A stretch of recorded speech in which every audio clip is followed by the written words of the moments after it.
Shalom sobat, semoga sobat semua sehat dan penuh damai sejahtera dari Tuhan kita Yesus Kristus ya. Kali ini saya mau berbagi yang saya pelajari tentang orang Kristen percaya kalau Tuhan Yesus Kristus disalib. Karena firman Tuhan berkata di 1 Korintus 1 ayat 18, sebab pemberitaan tentang salib memang adalah kebodohan bagi mereka yang akan binasa. Tetapi bagi kita yang diselamatkan, pemberitaan itu adalah kekuatan Allah. Jadi bagi kami orang Kristen yang diselamatkan, pemberitaan tentang salib itu adalah kekuatan Allah. Yang kedua, Wahyu 1 ayat 17 sampai 18. Ketika aku melihat dia, tersungkurlah aku di depan kakinya sama seperti orang yang mati.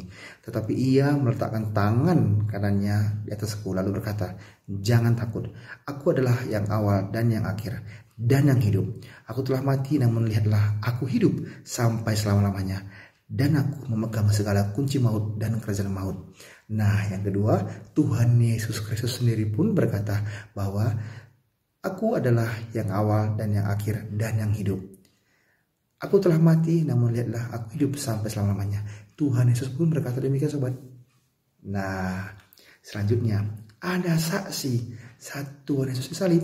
Siapa saksinya itu? Saya baca Yohanes 19 ayat 5 sampai 27. Dan dekat salib Yesus berdiri ibunya dan saudara ibunya, Maria istri Klopas dan Maria Magdalena.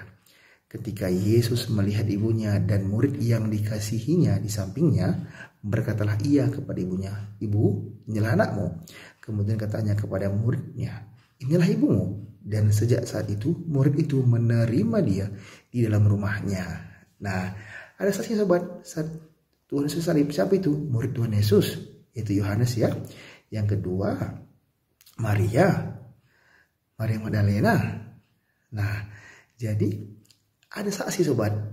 Belum lagi termasuk para perwira ya.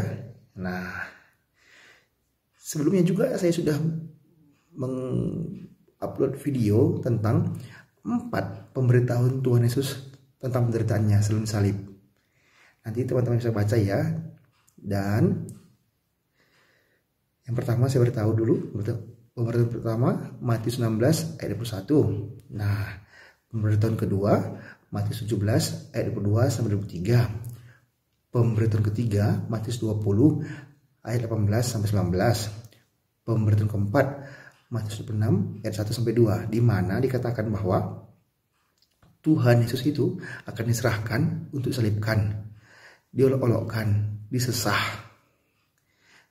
Nah, jadi semua itu sudah Tuhan Yesus ketahui sobat sebelum penyaliban.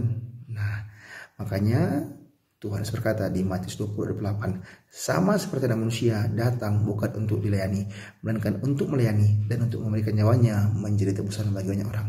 Jadi, kenapa Tuhan Yesus disalib? Untuk memberikan nyawanya menjadi tebusan bagi banyak orang sobat. Oke, silahkan baca nanti berikut lengkap semuanya. Mohon maaf kalau saya salah kata. Semangat belajar kitab sobat ya. Tuhan berkati. Shalom.